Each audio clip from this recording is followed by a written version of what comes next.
জলপাই সত্ত্ব খেয়েছেন কখনো? এটা আম সত্ত্বর চাইতেও বেশি মজা। জলপাই দিয়ে যে জলপাই সত্ত্ব বানানো যায় এটা এই প্রথম বুঝলাম। আজকে এই জলপাই সত্ত্ব বানানোর জন্য 1 কেজি জলপাই 1 কাপ পানি দিয়ে সিদ্ধ করে নিচ্ছি। 2 মিনিটের মতো সিদ্ধ করার পরই জলপাইটা খুব ভালো করে সিদ্ধ হয়ে গেছে।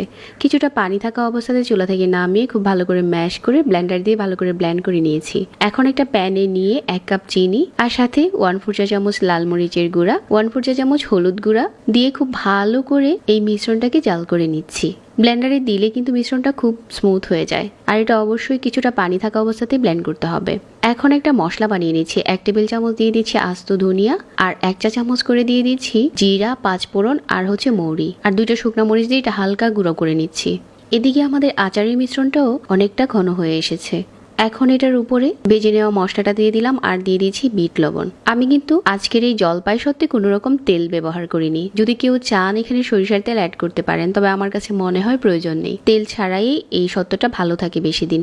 এখন ছড়ানো ট্রেতে তেল ব্রাশ করে গরম থাকা অবস্থাতে এভাবে করে দিয়ে ছড়িয়ে নিচ্ছি। আপনি চাইলে পাতলা করে বানাতে পারেন, আবার চাইলে মোটা করেও বানাতে পারেন। তবে আম সত্ত্ব আর জলপাই সত্ত্ব এগুলো আমরা যেটাই বানাই না কেন, এগুলো পাতলা করে বানালেই বেশি টেস্টি হয়। কড়া রোদে শুকিয়ে নিয়েছি 2 দিন। 2 দিন কড়া রোদে শুকানোর পর কিন্তু এরকম করে ট্রে থেকে উঠে আসছে।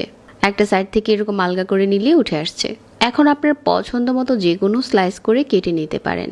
আবার চাইলে কিন্তু সাথে তেলটা দিতে পারেন। আপনি যদি আম সত্ত্ব বা জলপাই সত্ত্ব এরকম তেল দেন, তাহলে কিন্তু এটা কিছুদিন পরেই সরিষার তেলের একটা স্মেল চলে আসে, তখন ওইটা খেতে ভালো লাগে না। আর তেল ছাড়া বানালে কিন্তু এটার টেস্ট অনেক বেশি বেড়ে যায়। আর এই জলপাই সত্ত্বটা আম সত্ত্বের চাইতেও বেশি মজা। এখন আমি একটা কেচি দিয়ে কেটে নিচ্ছি। আপনার পছন্দ মতো স্লাইস করে নিয়ে রেখে দিতে পারেন, এটা বছর জুড়ে ভালো থাকবে। যেহেতু কড়া রোদে শুকিয়েছি আর এরকম রোলের মতো করে বানিয়ে নিচ্ছি।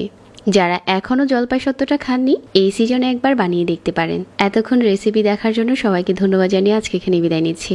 আল্লাহ হাফেজ।